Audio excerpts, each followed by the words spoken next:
Good evening, everyone. Welcome to your Monday night news show. And my God, have we got some juicy topics on the table for you lot. The Glazers versus Ineos. We've had an article from The Athletic with plenty of detail that we are definitely going to dive into. An emotional Amorims does yet again another interview. God knows how he manages to get him out of his office, but he's done another interview and there's a lot of interesting quotes coming from the post-match presser after West Ham. There's been a protest planned by the 1958 at the Villa game, the last game of the season. Liam Delap, I was going to say Rory Delap then. Liam Delap prefers Manchester United, apparently, to Chelsea, so that's something. We've got news on Bruno Fernandes, Saudi team coming back in for him, and we've also got news on Casemiro as well, being back included with the Brazil team following Ancelotti's new move, basically. He's the new manager of Brazil for the World Cup, so it seems like he's going to be brought back into the team, which is positive, I suppose, and kind of deserves it because of the Europa League. But before we get to that, Sam, I'll just ask how you are first, and then we can just have a bit of a breather, and then we can get into the stories, because there's a lot. Yeah, tired. Been a long day. I start on a Monday. I start at 7:30. I don't finish till like 6 o'clock. So yeah, it's been a long day, but we're here, and Man United news doesn't stop for anybody. It's been a long day, and we've got a long article to get through. So yeah, we had a really good, solid piece on The Athletic today, and obviously anyone who's just joining or watch this later on, chime in whenever. Opinions are welcome. Please do get them in the comment section. But we had a really good piece from The Athletic. I think it was Adam Crafton who wrote it, if I'm not wrong. I'm pretty sure it was. I think it was a combination of Adam Crafton, Laurie Whitwell, and Mark Critchley. I think all three of them contributed. Like a combined piece, basically, but really, really detailed on the Glazers to Jim Ratcliffe. And I want to start off with the most intriguing quote, just in my opinion, the one that stood out to me, Sam, and that was basically saying that one person familiar with the business of Manchester United says the question is whether the upheaval of the past year is the beginning of the post-Glazer era, or if there is a post-Ratcliffe era to come. Maybe there is another phase coming. What do you think they could possibly mean by that? Do you ever think there's a point where Sir Jim steps away from this? Well, there's an option in the deal, isn't there? Like, he has to purchase a certain amount before a certain time period. Yeah. Otherwise, they can buy it back for a certain price. So I know that's in there. There's also a thing in there that they can sell those shares to anyone, but he gets first option on matching that bid. So there's that option as well. So they could just go out and get another minority investor that just further inject funds into the club. Then nobody really has control except them, so that's an option. I think personally that he's going to want control, full control, or majority control, at least at some point, because he does that with all his companies. He's done that with Nice as well. And speaking to James from Muppeteers, who's been pretty spot on everything he spoke about regarding Ineos and Sir Jim Ratcliffe, he said that's the plan. Whether that's this year, next year, or however long the time period, that seems to be the plan. So I think it's going that way. So unless the Glazers decide to throw... I don't know why they would give up on what they've got right now, because they've got it perfect, haven't they? So Jim Ratcliffe and Ineos take all the flack, run all the stuff, and have to make all the difficult decisions, and they just collect a check. Yep. Like, I don't know why they would ruin a good thing at this point. So, yeah, I think the status quo is what we've got now. But in a couple of years, next year, maybe when a stadium starts getting built, maybe we start seeing a bit of shift somewhere. It makes you question, though, doesn't it? Like, from Sir Jim's point of view, you've come in, you've paid 1.2 billion, whatever it is. Obviously, they split it between them and the Glazers, like 150 million quid each, basically. You paid them all that money. You've also injected £300 million cash of your own money, which you get back, whatever that is. And you're taking the flack from United fans for everything that's ongoing at the minute. And the way things have gone at the club has been catastrophic since they've started.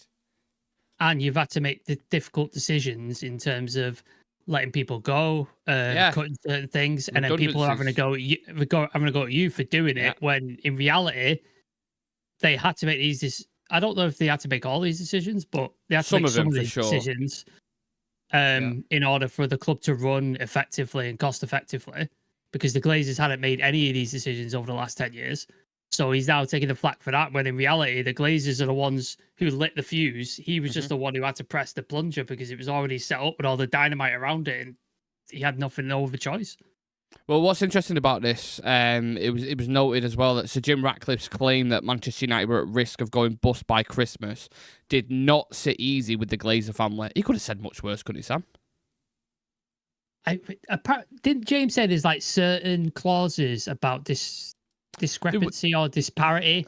There will be. So he's kind of beating around the bush a little bit. Yeah, with it. But that's what I'm saying. Like, if he actually went in on the Glazer family of everything they've done, it'd be way worse than that, wouldn't it? Yeah. Miles like worse. he could say stuff, but obviously he'll be under some sort of deal where he can't disparage the Glazers. Because you notice in all his interviews, when he talks about how badly the club's been run or stuff like, he never attaches the Glazers' name to it. Nope. He just says United. The people in charge beforehand. Yeah. It's like Woodward and Richard Arnold and these guys, but it's like he's just. But by association, the Glazers hired the guys, so Glazers are at fault. So he's saying it but without saying their name, basically. Yeah.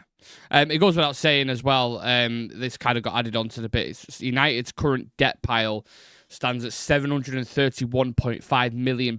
That's not even including the £300 million owed in transfer fees to other clubs. Last season, the cost of servicing that financial debt through interest payments hit £37 million, the most in nearly a decade, and had already reached £17 million by the midway point of the current campaign. That is eye-watering amounts of money that we're dealing with here. It almost feels like we're in a bit of a rut. Because this could get super. We said it. I remember saying it kind of like about 6 months ago, maybe something like that. Saying like, what happens if it doesn't go well? Because everyone was like, positivity, new structure, they're bringing in the right people. Although it seems like they're changing the recruitment strategy. But then the question was always there: is what happens if this fucks up? What goes on? Do the Glazers sell completely to someone and then Sir Jim gets his things, or is it going to be a dispute? Is it going to be like a civil war internally? I mean, that like anything could happen. All options are on the table, aren't they? All options are available and on the table. Like that's at this point we are. What's the phrase? The chickens have come home to roost at this point, haven't they? That's what's gone on. 10, 12 years of neglect, poor recruitment, not having a plan, ducking, diving to one manager to the next, not investing in training, the stadium, recruitment, youth ability, all this sort of stuff that we haven't done and every other club in the Premier League has done and invested in, and we haven't. We've now, all that is just caught up to us now, and now we're trying to play catch up when we're 10 years behind, and we don't have the money, the financial resources, or the ability to do so. So now everything is coming home to rot. So whereas you look at United and you're like, oh, maybe it's a top 8 team. In reality, in terms of recruitment, in terms of the training ground, in terms of the stadium, in terms of a way a club is run, we probably are in the bottom 3 clubs. I'd argue Ipswich is ran better than we are, and they went down. So that's where we're at. It's because of these neglect from the Glazers. This is where we're at. This is where we're stuck. And also, I think it's a massive message to any of the big clubs in the Premier League at the minute. It can happen like that quickly. You can seem like, oh, everything's still. Because even under Eric Ten Hag when we won the FA Cup, it was like we're still United, we're still winning trophies. But the problem, that we're under the layers that we didn't really see, but that we're building up for a time. It seems like this volcano's just completely erupted now, doesn't it? And we're feeling the brunt of it. I think I said this the other day. Like big clubs have gone down and got relegated. Aston Villa, Newcastle, they've all gone down. I think the only clubs who've not gone down are like sort of United, Chelsea, I believe. I don't think they've gone down. Everton have never gone down. Everton, Liverpool. I don't think Liverpool have gone down.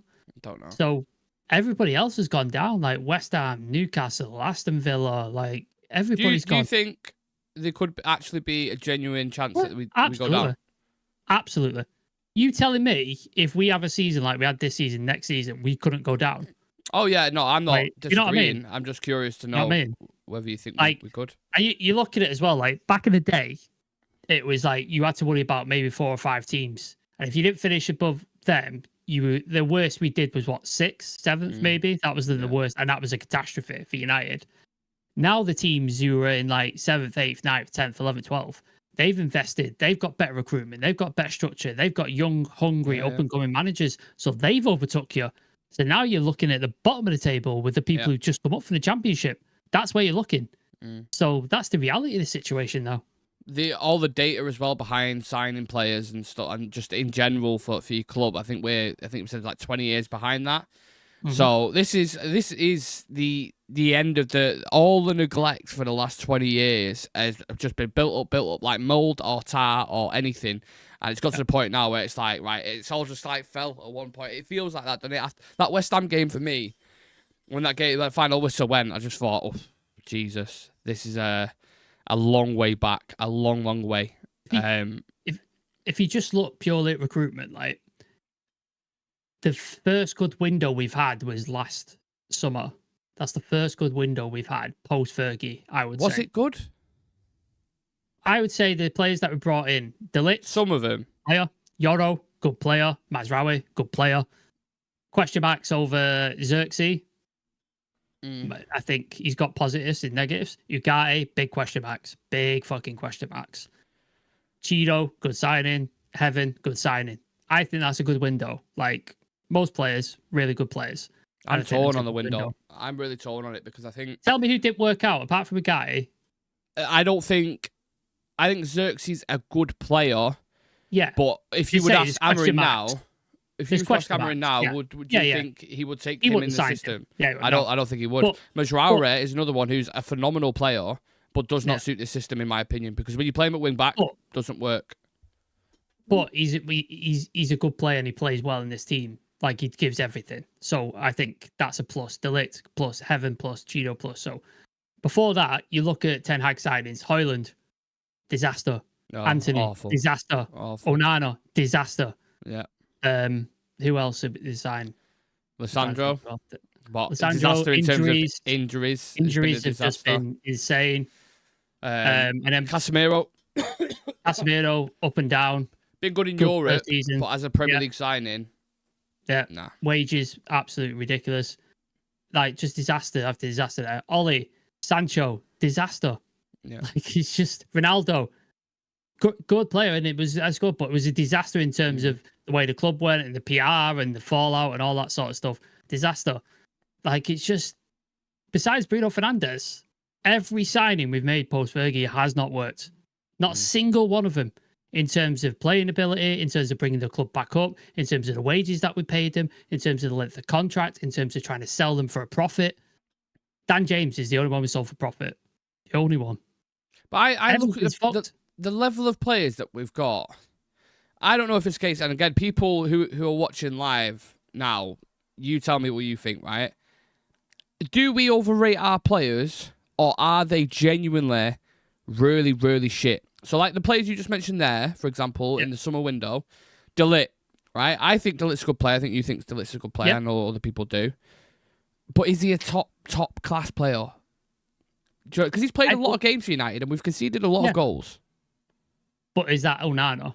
Because he's chucked continuous stuff and he's continuous part to blame for it, yeah. But I mean, I'm sure you could fish out some games where De Ligt's not looked as comfortable.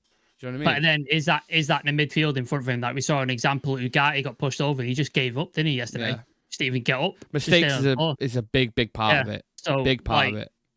I think if you've got, and then to get you out of situations where, say you do, like, because all teams make mistakes, like every team makes mistakes, but the other teams have got forwards who can get them out of it and score goals. We haven't got that either. Nope. So just across the pitch, there's nowhere to sort of like save yourself, because the defenders are working their asses off, but they've got a goalkeeper who chucks it in his own net.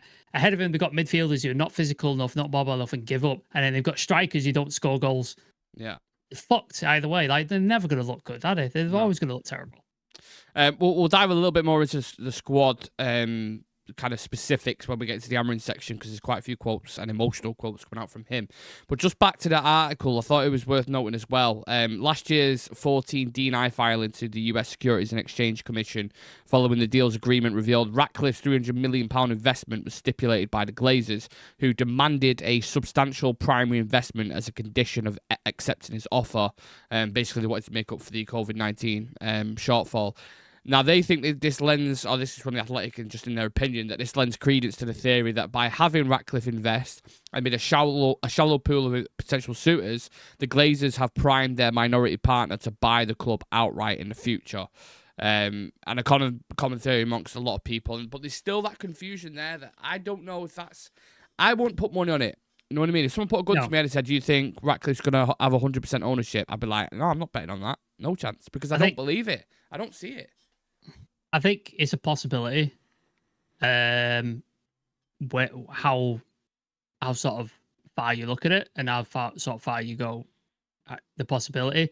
I would say I think there's a more possibility of that than there is of the Glazers buying him out and him leaving. I think there's a better chance of that.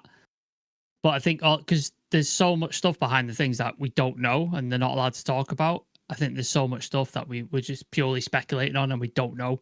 So it's very difficult to make an educated decision. Like we're just guessing at this point and going off feeling and what's been put like previously, because it's been a shit show previously. So we're all quite negative and quite cynical, which is understandable because look at the state of us. So I think that's affecting things as well. Well, the article ends with, and I'll get into everyone's comments after this. The article ends with, for now, Ratcliffe's arrival has provided an opportunity for the Glazers to step back from a day-to-day, shuffle slightly out the spotlight, pocket a cool £151 million each, and see whether a different hand at the tiller could reap better results on and off the pitch. Which I thought that was pretty... I don't know what the word is, but just cut deep a little bit. That just hearing that, it's like they're sat there in America, just let this guy see what you can do. You know, we all get £150 million each. We still own the club. Let's see what you can do. It's just messy, really, really messy. So let's see what the viewers think. I'm really interested to get everyone's opinion on this. Robert Nasia says, I don't know why managers leave their job and take a Man United job. Alex in the chat saying, hello, guys. 1,000 staff and no data analyst really boggles my mind. Ericsson had one good season. Emery Fikri says, in Amorim, we trust. Delit is solid. We really need Osman, Gyökeres, Edison, Cunha next summer transfer window. LW in the chat as well saying, hello, everyone. Happy Monday. Happy Monday to you as well. Ineos and board management, please work as quickly as possible. Players transfers next season. And Danny says, at the end of the day, Ineos have put football people in football positions. That structure will not be seen in months. We will see that fruition in years as we become a financially stable club again. It doesn't have that feeling right now, though. I get what people are saying. It's like, wait, it's hard to tell United fans, wait and be patient when we're fucking 17th in the league or 16th in the league. Yeah. You know, it's hard. It's really hard. And yes, I know we're in a European final, but we had the same thing with Ten Hag where it's covering the cracks. It's covering the cracks. Like there was, even Amorim said it in his press on. We'll get to quotes in a minute. Like there are fundamental issues. Forget about the final. Forget about winning that. Next season's going to be a problem, a huge problem. Yeah. One game is not solving the issues that are at Manchester United right now. Like one trophy is not solving it. You need to fix so many different things and overhaul so many different things before you even think about winning a Premier League title or a Champions League. Like we need to be looking next season 8th to 6th. That's where you need to be looking.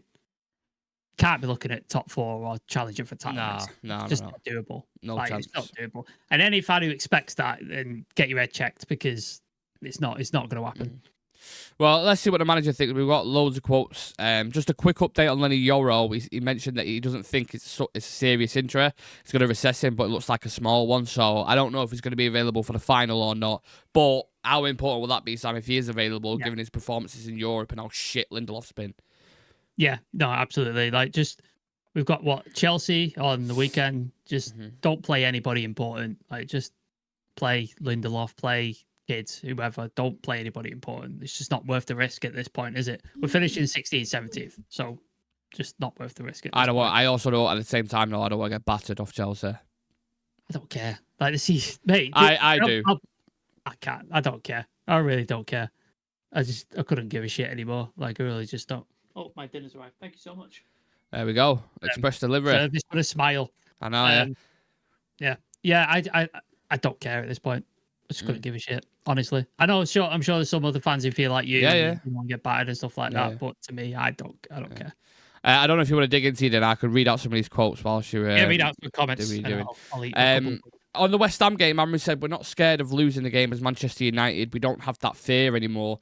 And that is the most dangerous thing that a big club can have. The biggest focus on our football club is to change a lot of things. It's not just the final. If we don't change the way we play and perform and feel this urgency of winning every game, we should not play in the Champions League. We should just stay in the Premier League and learn how to be competitive 1 week at a time. It's almost, you know what, when I read those quotes, I'm going to listen to it because I watched the video as well. It's almost like he's treating them like children a bit. That's the kind of vibes I'm getting here. Like, and it's because, acting, though, isn't it? Yeah. It's because they're acting like children. It's because they're playing like children, and it's because they've got temperaments like children as well on the pitch. Like when something doesn't go their way slightly, it's like all hell breaks loose. Everyone collapses. Everyone's like, moaning at each other, shaking. Like there is a fundamental issue with the core values of the team and the mentality. I think that's a massive thing. Probably, arguably, the biggest thing with this squad. Mentality is so weak. Mentality is definitely number one, and physicality. I think there's two things we don't have in this team. Name me one player who's a physical player in our team. There isn't one. I think the only player they recruited is like Dorgu, for example, would be someone who's athletic, do you know what I mean? And can bomb up and down the pitch, but we don't have a lot of them in abundance. There's a couple at a push, I think. Don't have any physicality. Mentally strong players. Bruno Delict, maybe. I would say that's about it. If you're pushing it. And then technical players. Christian Eriksen. Is that it? You know what I mean? That's it.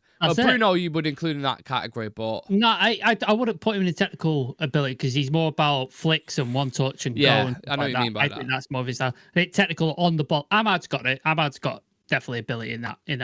Field. Ahmad is another one in that category. Mason Mount used to have it, but obviously we're yet to see it because he's not been available as much. But this is what we're working with. Like every single team in the Premier League, they've got physicality, mentally strong, and technical ability. All these top teams, and then you look at the teams below: Bournemouth, Brighton, Brentford. They've got those abilities in spades. That's what the Premier League requires, and we don't have any of it. No. We've got none of it.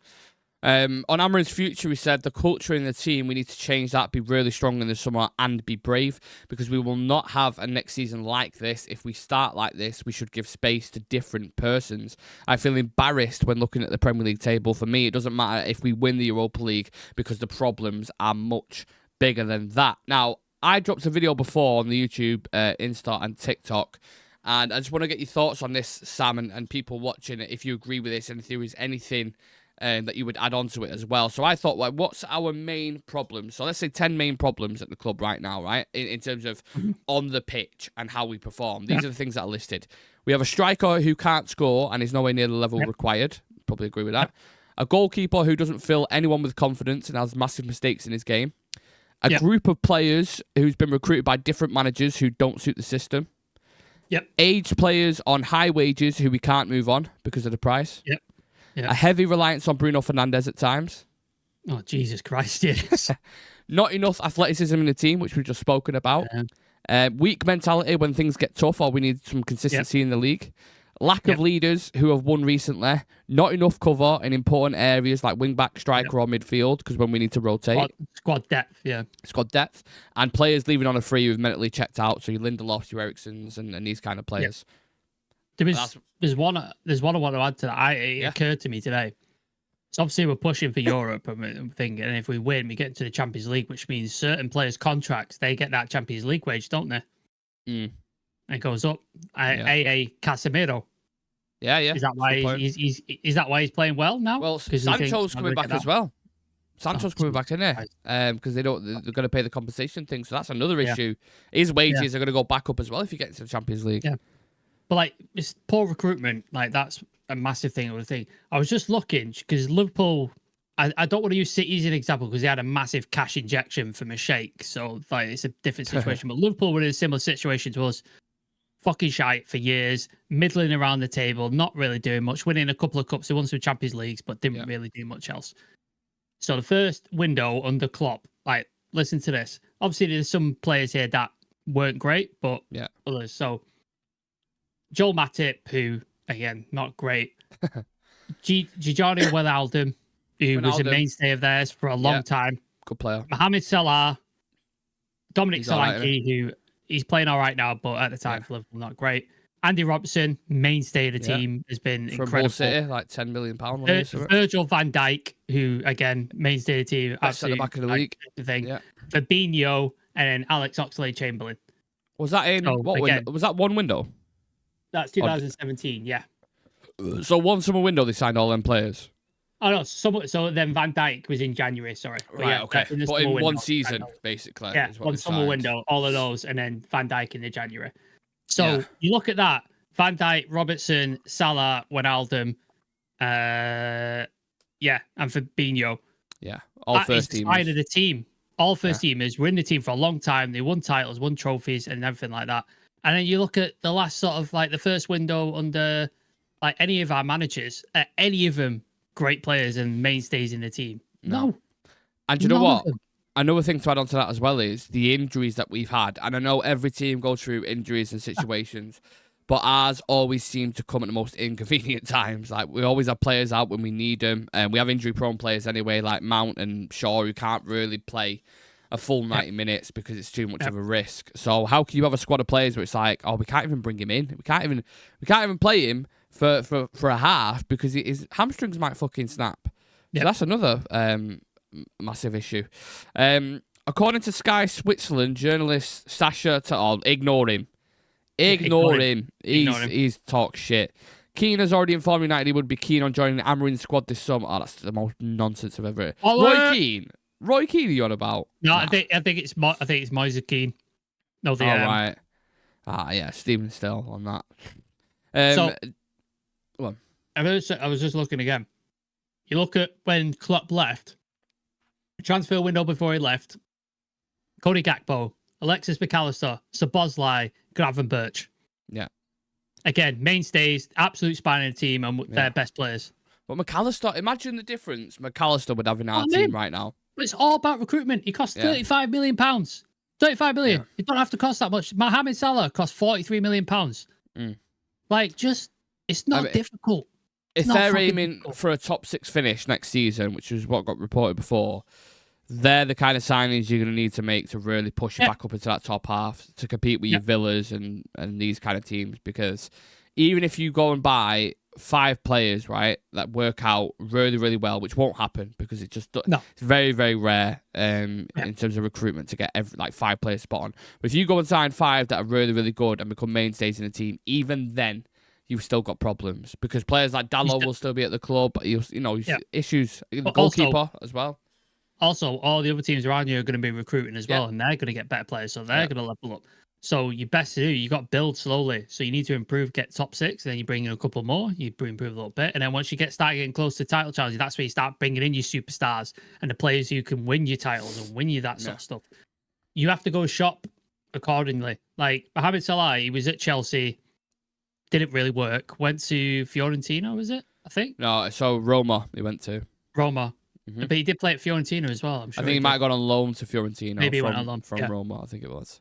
And so nobody was really looking at him. And then Liverpool looked at him and said, this is a guy. Picked him up, 43 million. Came in. Arguably one of the best players on the planet right now. Yeah. Like, that's how easy it is. Like, you go identify players for a good price. You bring them in, you develop them, and then turn into... You don't have to go out and go... 75 million on Sancho, the most obvious signing in the world. Like, it's just, you have to be smarter about this. You have to be so smart about this. I know we say it, it feels like we say it every summer, but I actually genuinely think this summer is the most important window of United's future. Honestly, really do. And obviously, a lot of that is going to be based as well on if we win the Europa League or not. I mean, I'd like to see a before and after window of who we sign if we win the Europa League and then who we get if we don't win it, basically. Because I think, for example, we could end up signing Delap if we don't win it, and then if we do win it, maybe an Osman or push for Gyökeres, try to bring someone in like that. That's the difference I think you can get. And sometimes that's the difference in, Delap might come in and score 10 to 15 goals. Osman or Gyökeres might come in and score 20 to 25. It's the difference. I looked at our XG this season. I think our XG was 42. I think expected goals 42. Do you know how many we scored? Just in the league, are you on about? Yeah. 25? 28. Yeah. So we're underperforming by nearly 20 goals. Yeah. Where does that 20 goals come from normally? Your striker. Yeah. Like, It's not rocket science. This I think really isn't. Hoyland and Garnacho between them have missed some massive chances. Huge Between chances. them, they should be getting minimum 10 goals each. They're probably culpable for like 80% of that XG. Yeah. I would probably say like, both of you them. look at Newcastle, where do most of their goals come from? Isaac. He gets most of the goals. 40% of the goals Isaac scored. Yeah. Liverpool, Salah, he brings the goals. You have to have somebody in your team who's reliably going to bring you goals. Yeah. And we don't have it. Those players you mentioned, Isaac, Salah, Haaland, all have scored around 40 to 50% of their team's goals. Rasmus Højlund and Joshua Zirkzee, last time I checked, had scored 17% of our goals, and that's between both of them. So if you split that in half, Rasmus has scored 8% of our goals or something. Yeah. Shocking. Not good enough. Our only striker, that is horrendous stats. Not good enough. So yeah, it's not great. It's not great reading. Amongst the clouds of negativity, the 1958 have announced plans for I'm not saying this is negative, by the way. I always like protests, but 1958 announced plans for a protest march against 20 years of Glazer ownership at United's final game of the season at home to Aston Villa on the 25th of May. In a statement, they said May 2005. Marked one of the darkest days in the history of Manchester United. That moment signalled the beginning of the end for the soul and the community of our once great club, sacrificed at the altar of corporate greed. Quite strong words, as you'd expect from the 1958. But yeah, a great day and an opportunity for fans to voice their opinions, Sam. But at the end of the day, the Glazers just don't give a shit about protests, do they? Nothing seems to affect them whatsoever. The only way it affects them is their pocket. That's the only way it's going to change. And you'll never get everybody to not turn up at Old Trafford. No. It'll never happen because there's too many tourist fans willing to take a ticket because they make a trip over here and they want to go. And then there's too many season ticket holders who've been going for so long. They're like, no, I'm not going or giving up my ticket. Sorry to interrupt you there. How long will that last, though, do you think? With the performances like we're seeing against West Ham, for example, do you think people are still going to travel over from America and places like that to watch it? No, like it will dissipate, but I think it will take a few years of what we're seeing. Obviously, if we get relegated, that'll take a significant hit financially. Yeah. For the Glazers and stuff. So maybe that's what gets them out if we do get relegated. Does this come from a Amorim interview, these quotes? So the one that was from 1958, and one about the protest. Right. Yeah. How many fucking episodes of interviews has he done? Jesus Christ. I know. Yeah. Stop asking him questions. Fucking hell. I just say no, mate. But I don't know. Is he like a contract obligation or something? I'm not entirely sure. But yeah, I wanted to explore as well. Do you think it would be different, the pressure on the Glazers? Obviously, they've got this protest planned. If they lived in England or lived in the north, let's say, do you think they'd feel it a lot more, wouldn't they? Yeah. Yeah, like you see a lot of these foreign owners, they fly in and they watch them and then they fly out again, don't they? They don't bother sticking around. Don't even bother flying in half the fucking time, did they? No, and if they do, they expense it onto United's account. Yeah, like you see owners, I think there's a couple of owners, like Tony Bloom at Brighton. He's from Brighton. He was a Brighton fan growing up and stuff like that, so he's in the area and stuff. But obviously they're having quite a positive run the last few years, so I'm sure he's not had to deal with too many dickheads. But imagine, Sir Jim Radcliffe is a Mancunian, where he lives in Monaco. Imagine if he lived still, where was he from? Failsworth? Imagine he still lived in Failsworth and stuff. He'd be getting so much shit. So much shit all day, every single day, from people on the street, people in the supermarket, where it's people seeing him out and just think, billionaires are insulated. That's why criticism doesn't affect it, because they're so insulated and away from the real world. It just doesn't exist to them. Like, it just doesn't exist. Well, you saw what happened with wasn't it Ed Woodward, who lived in Hale or Altrincham or something? Yeah. And the fans attacked his house, didn't they, or something? Which obviously caused a load of fuss. And then you had the Super League where a load of shit was getting damaged as well. So they know fine well if he was based in his country, it wouldn't end very well for him. I saw something before in the same article, though, that Kevin Glazer, I think it was, attends quite a lot of the games, but no one really notices because he's not as in the limelight. And I was like, that's interesting. Probably nobody knows what he looks like, though, did he? I don't even know what he looks like. He's never really pictured. Joel and Glazer are like the front men, aren't they, for the Glazers thing? So there's like Darcy and Kevin and a few 5 or 6 siblings, isn't there, I think, along the lines, all sat there with £150 million. Danny's saying Delap ain't it. Watched him since we got linked, and he's been poor or a ghost in most games. We need Champions League so we can go get a Gyökeres or Osimhen. Can't go cheap on a 9. You just give me the perfect segue for that. So Alex Crook, I know. I can hear people saying, "Oh, fucking hell, yeah." I know. It's just news. I'm reporting it. I think there was another publication as well that put this out. I can't remember who it was. But they're saying that Liam Delap is leaning towards joining Manchester United this summer. Despite interest from Chelsea, the 22-year-old is keen on moving back to the Northwest, with United especially confident of securing his services if they win Europa League. I like Delap as a player. I've gone out there and said that before. But will the expectation not be for him to hit the ground running, Sam? Imagine if he starts stalling next season or has a bit of a rough patch. Like, there's going to be no patience at all, is there? Nah, people are going to be like, Holland's not worked. You coming in, you've got to pick up the slack. And if you don't score, you're going to get shit. Because they gave Højlund the grace period. His first season, they gave him that period to bed in and get his stuff together. And he had his moments, his periods where he's scoring goal scoring run and stuff like that. But we're like, okay, kick on next season. And he's got worse. Like, he's got worse this season, which is bizarre. You're not going to get that grace period if Delap comes in, because the fans have fucking had it. They want somebody who scores goals, and if he's not scoring goals, a lot of pressure on him, isn't there? Even before he started the game, like before he walked through the door. I'm sure he backs himself, because most players do. But it's a different thing when that the United shirt goes on, and you're at Old Trafford, you're in those fans. Different shit happens. Different thing happens. I've seen it before a million times. Sticking with transfer news, at a Bruno Fernandes update. So Al Hilal are still in touch with Bruno Fernandes' camp. There will be a new meeting this week, and Fernandes will be given just 1 week to give a final answer. Manchester United's position remains that Bruno is not for sale, while the player is given no encouragement to date. He told Hilal last year he wanted to stay at United until at least after the 2026 World Cup. We spoke about whether it would be tempted or not before, but the timing of this is shit, innit? Like, you speak about just about to play a European final, and the push and say, "Oh, there's a deadline," and we were like, "Fuck off!" We're trying to focus on it. Like, we've got a massive game coming up. It's for the Club World Cup, innit? That's what they want him for, which is in June, I think. And Madrid are trying to get Trent in for them as well, aren't they? But Liverpool are having none of it. Trying to pay him like 500 grand or something to get him now. So that's I assume that's why they're pushing for it now, to get a week deal so they can get it done.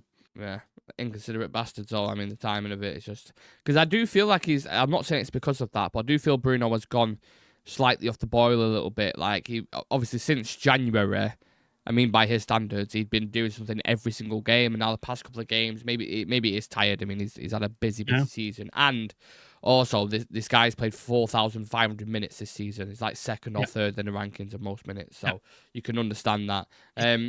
Just the last one on last bit of transfer news. I said we had a lot to get through, and we definitely have. Ancelotti has already made initial plans, this is from Romano, to discuss Casemiro's return to the Brazil national team squad. Their relationship has always been excellent, and Ancelotti wants more leaders, including Casemiro. I mean, it's not, we spoke about him in Europe, Sam. It's not really much of a surprise, is it? Because he has been pretty solid, and you think the tempo of international games as well kind of fits that Europa League rhythm, doesn't it? Yeah, he's been reimagined almost, hasn't he, in Europe? Like, he's become Casemiro that we saw the first season, passing, his ability, his scoring ability, his ability to get forward and stuff like that. It's just a shame he can't do it in the Premier League. Yeah, think how good we'd be much better off we'd be if we could do it in the Premier League. It'd help us so much in that midfield. But it doesn't surprise me getting back. And obviously Ancelotti knows him because he's worked with him at Madrid, so that connection as well.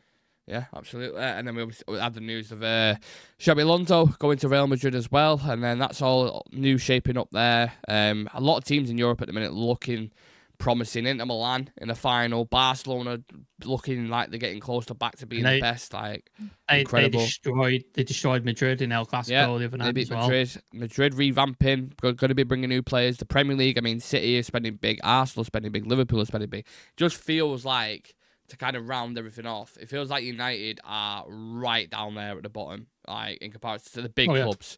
Bayern Munich thriving, Real Madrid doing pretty well. I know they're not won anything this year, but they're still a very, very good team. I know.